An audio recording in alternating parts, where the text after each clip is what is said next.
Now, brothers and sisters, in today's segment of looking for God in all the wrong places, we're going to look at the song Bitter Sweet Symphony, as sung by The Verve. Apparently, there are other versions of Bitter Sweet Symphony that are not sung by The Verve, but we're going to deal with the version, the Verve version. Now, the song Bittersweet Symphony by The Verve explores the tension between hope and frustration in life. Okay. It acknowledges the beauty of life while also highlighting the struggles and materialism that can trap individuals in a cycle of dissatisfaction.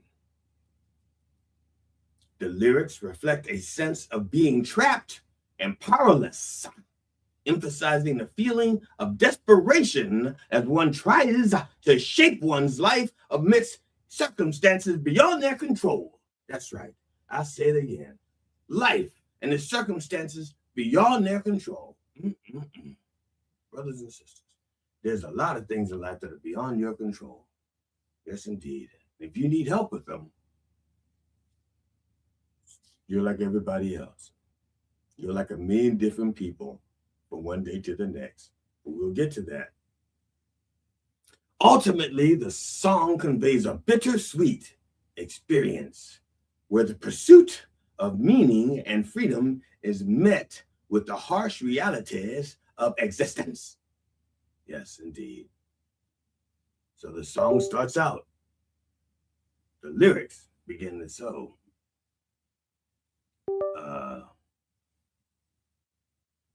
Cause it's bitter, cause it's a bittersweet symphony, this life.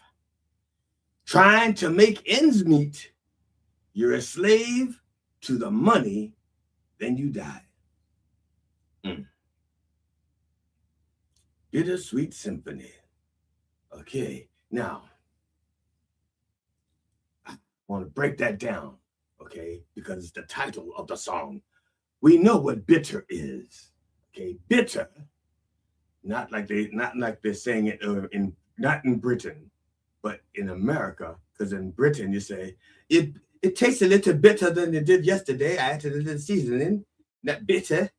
No, I'm talking bitter, as in damn. Oh, what crawled up in you and died? That kind of bitter. Bitter, like the zest of a lemon peel. That kind of thing. You lick a lemon, bitter. All right. We know that life can be like licking a lemon, but it's also sweet. Okay. Like licking something like a tomato. Yes. Well, tomatoes aren't sweet, but they can be. The point is, you have two opposing taste sensations, a bitter and sweet, combining to make the symphony. Okay, a symphony. Now, let's break that word down just a tad. Symphony is an elaborate musical composition for full orchestra. Okay, that means everybody participates. Okay, typically it's in four movements, at least one of which is traditionally in sonata form. Now, I'm not talking about Frank Sinatra. I'm talking about, okay, I'm going to define sonata because every time I use a different word, okay, sonata is a vague term and its precise interpretation depends on the era and context in which it was used.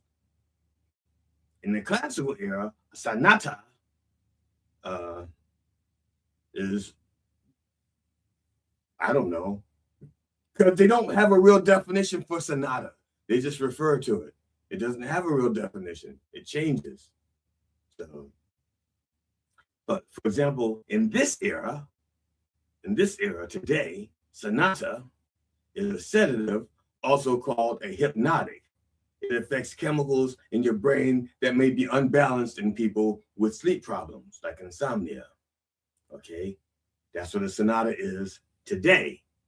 But 200 years ago, that's not what a sonata was. So, but a symphony is, like I said, full participation of everybody. So this bitter-sweet symphony, it is bitter and sweet, and we're all playing. We're all making the music, every last one of us. Now, it says it's in 4 movements. 4 movements.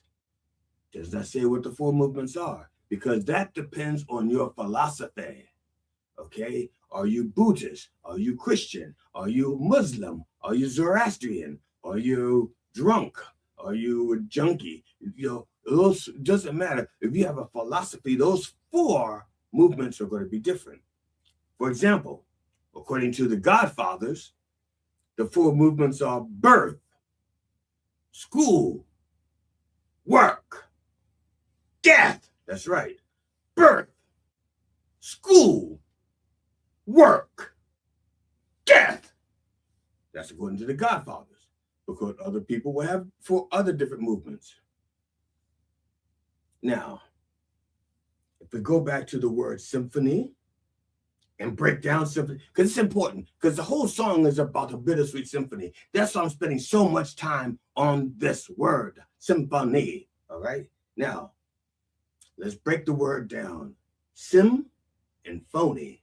Okay, Sim is a puzzle platformer that explores social anxiety disorder. You play as Josh, a teenage boy trying to reconcile a maze of 2 contrasting worlds that coexist within the blank spaces of each other. His perception of reality and the world he created to avoid his fears. That's SYM. Some people are going sim, like SIM, like simulated world. No, that's not how you spell symphony. It's SYM, at least in this country. Now, phony, we all know what phony is. That would be like somebody pretending to be a minister on a Sunday, or when he lost his license to practice ministering a little while ago. But he kept the books, and he still has his little documents, his little credentials. So nobody, you check his wall, and his wall says minister, okay? He doesn't have to post a letter that says, we don't like you no more. You too controversial, get out. Okay? So he doesn't have to post a letter. So people walk in his office and they go like, you became a minister in 1996? So, yes, I did. You've been doing this a long time? Yes, I have. God bless you. Doing the Lord's work? Yes, I am. They don't see the letter that came in 1998 that says, what the fuck you doing to our principles? Didn't see that letter. So, but that's an example of what a phony would be. I can't think of anybody that would apply to, but I'm just saying. Now, the next line, let me see here. I got to back up because I passed the line. Okay, yes. Trying to make ends meet. You're a slave to the money, then you die. Okay? Now, some people are familiar with, I believe it's a Bob Dylan song, you're going to have to serve somebody. In the Gospels, it says, you're going to have to choose a master who you're going to serve. So in this case, we're a slave to the money.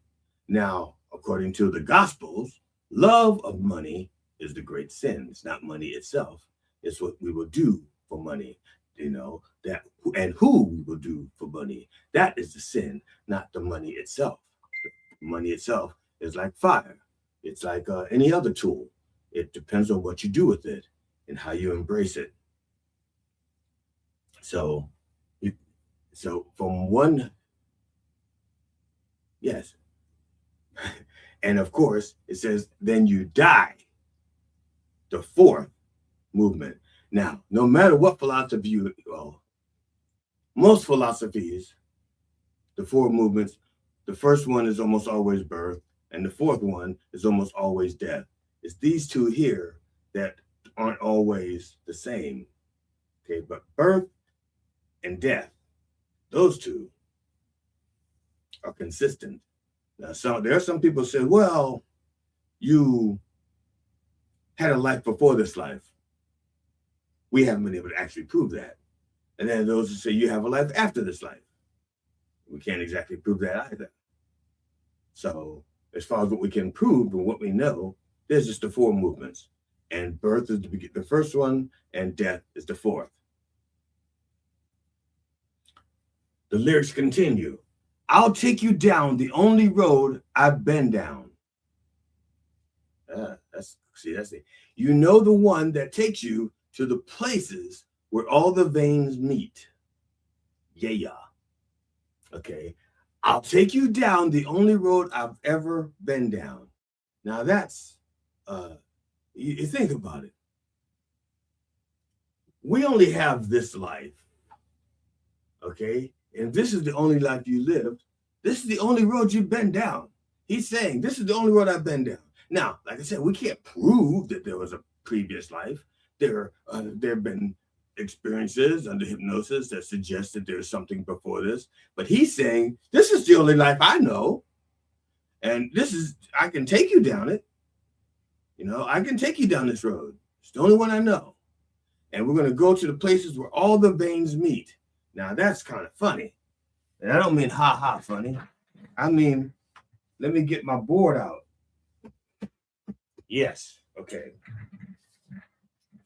Because this could have two different meanings. All right. Two different meanings or several. Okay. Let's do this. All right. Where's the places where all veins meet? All right. Now, you have two options. And I'm going to do this. This is a heart. Hearts do not shape like this. Okay. Hearts do not shape like that. Okay. That's not how a heart shapes. They're shaped more like that. And they got these like chambers in there. But that's beside the point. Now, I'm using this as an example so that you can see what I'm going to display next. Okay. This red is the arteries. Okay. They leave the heart carrying oxygenated blood, and it does other stuff too. This blue is the vein. Okay. And veins, there's two places veins meet. Two places where all veins meet. One is the heart. Okay. And this is, and what this is taking here, it comes back without oxygen. It gets oxygen, but it's no longer a vein. It's not a vein here. It's an artery. And then it goes around here. And where do veins meet? They meet at the heart and they meet at the capillaries. And both places, exchanges take place. So wherever the veins are meeting, there is an exchange, okay? An exchange of nutrients, an exchange of things of value to the body. In this case, things of value to the body, like it says oxygen, let's say vitamins, nutrients, minerals, amino acids, all that shit. But also it gets rid of waste because it's the place where all veins meet. Okay? I drew that up so that you have an idea, a picture in your head, because he says where all veins meet. And what the veins are doing there depends on where these places are, which place he's talking about. But he doesn't define it. So that's up to you. Are they meeting at the heart or are they meeting at the capillaries? Like I said, capillaries are like the low pressure zones. Okay, I already moved the thing. I can stop pointing. You can't see it. It's like low pressure. When the heart pumps the blood into the aorta, blood is under pressure. And so the aortas, even though an aorta and a vein are made of the same material, they're made the same. They're not made for the same. Okay. The arteries are designed to handle pressure. The veins are not. If there's too much pressure in the vein, you get things like aneurysms and shit like that. So And I'm giving you this information because, again, I want to give you like a concrete example of what he's talking about.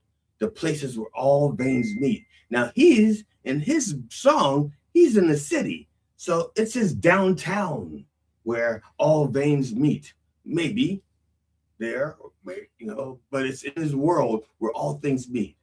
But I'm just giving you the body version so that you can say, well, what is the heart of this town? What is the capillaries of this town? Because that's where all the veins meet in this place where we are. That's up to your interpretation. The song continues. No change. Okay, no change. I can change. I can change. I can change. But I'm here in my mold. I'm here in my mold. But I'm a million different people from one day to the next. I can't change my mold. No, no, no, no, no, no, no, no. No, I can't change my mold. No, no. Okay, there's a metaphor here. The metaphor is, he says, first of all, he says, I'm a million different people. Obviously, he's not a million different people, literally. So obviously, it's a metaphor. What is it a metaphor for? Well, I know what he metaphor. He metaphor a little love. Okay. He's the metaphor. He is either playing different roles in his life. Think about your own life. You're either, you could be the father or mother, sister or brother, cousin, aunt or uncle, child. You could be the parent, the child, the cousin. Then you get outside of the family dynamic, and then you go to work. You could be the boss, and you could be in the middle where you are subservient to a boss and the boss of others. Many hats there. You could be. Then you get into your circle of friends, where the hat you wear is you're the serious one, you're the smart one, you're the funny one, you're the one who picks up the tab, you're the hero, you're the one who bails people out, or you're the fuck up, you're the one that people go, oh Jesus Christ, there they go again. We all have roles, and it says he's like, or is he like the million different people? He's saying like I'm like a million different people, and they all have roles. We're all the same. But the point is, it's a metaphor. He himself is not a million different people. That says, here in my mold. All right, now this is when we are starting to be, when we are children, quite often, first of all, we're born, we have all this potential, and we pretty much can be almost anything within reason and do almost anything within reason. And then things happen. When children are born, they all speak the same gibberish. All right. And then the first mold they get put in is the language that they're going to speak. If you're raised by English-speaking parents, that is the first mold. If you're raised by Japanese-speaking parents, that is your first mold.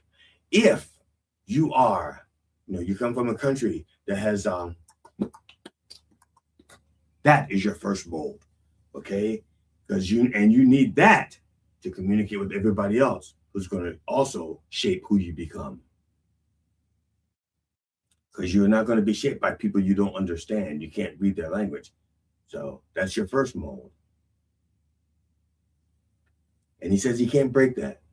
I'm stuck in my mold. So any changes he makes, he says, I can change, but I have a mold. So how much can he actually change? So for example, if your mold is English and you move to, let's say, Japan, to get out of your mold, you have to learn Japanese. You can still keep the English, but you got to learn Japanese to get out of your mold. So are you getting out of your mold, or are you adding more to your mold? Is your mold just growing? And if your mold grows too much, do you have to throw it out when it starts to smell. Just saying. The next line begins, or next line continues. Well, I've never prayed, but tonight I'm on my knees. Yeah. I need to hear some sounds that recognize the pain in me. Yeah. What they're saying right here, they are so desperate. I've never prayed before, but I'm so desperate, I'm willing to try anything.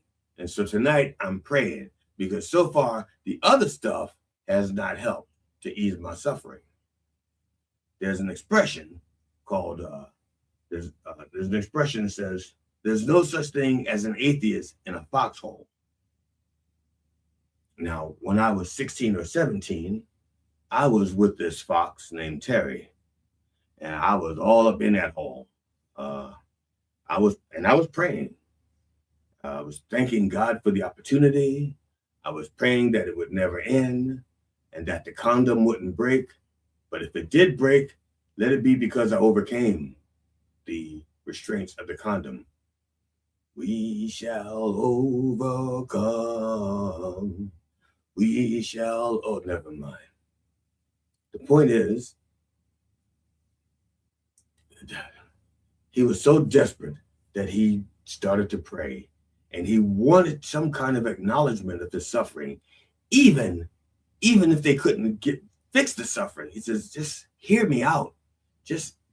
I just want to hear something, someone to acknowledge and say, yes, you're suffering. Okay? Just some kind of acknowledgement. And the next line says, I let the melody shine. Let it cleanse my mind. I feel free now. But the airwaves are clean. There's nobody singing to me now. So while he was praying, he did hear something, whatever the source is, and it did ease it for a little while. He says, I feel free now. Okay? I let the melody shine. So whatever he heard, it hit him, he touched it, and he let it shine. And then, and it cleansed his mind, and then he felt free. Then he goes, but the airways are clean. Okay, so now there's nothing coming in. I don't hear anything. The airways are clean, and there's nobody singing to me now. So whatever he had, it was only temporary. Why was it temporary? Was it temporary because once he got in him, he didn't believe that there was that much goodness? And so it says, that can't be right.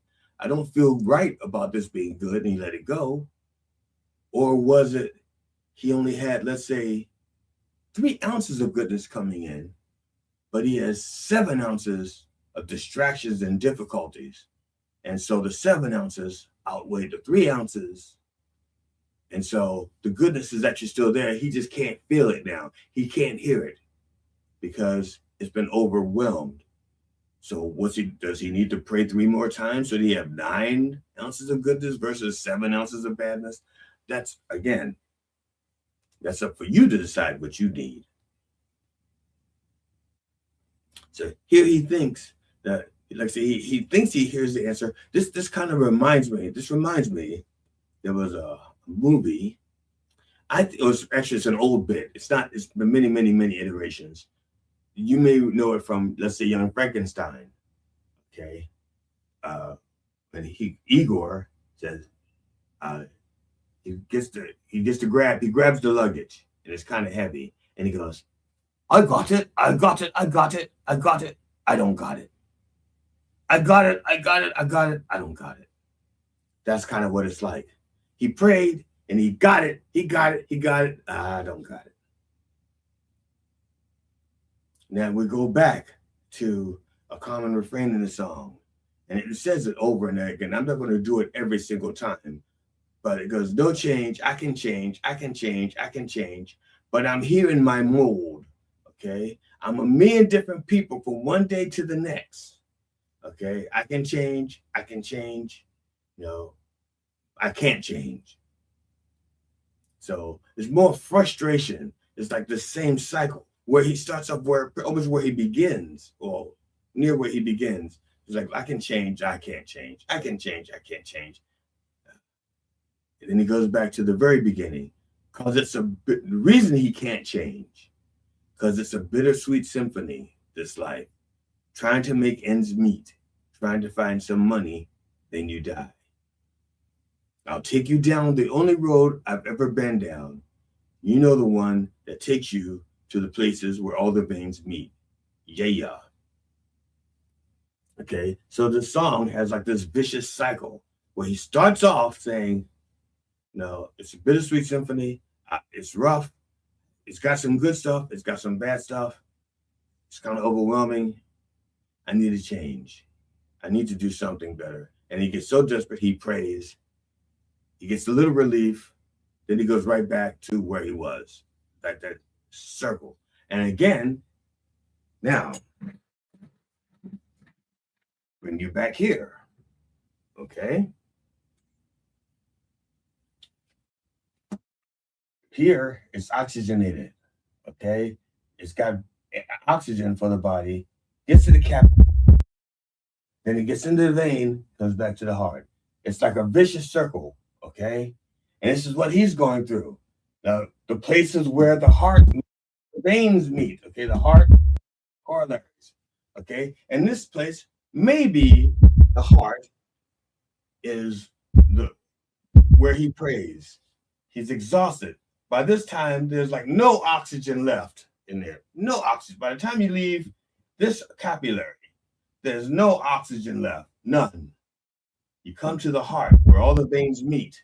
You get more oxygen and you feel refreshed.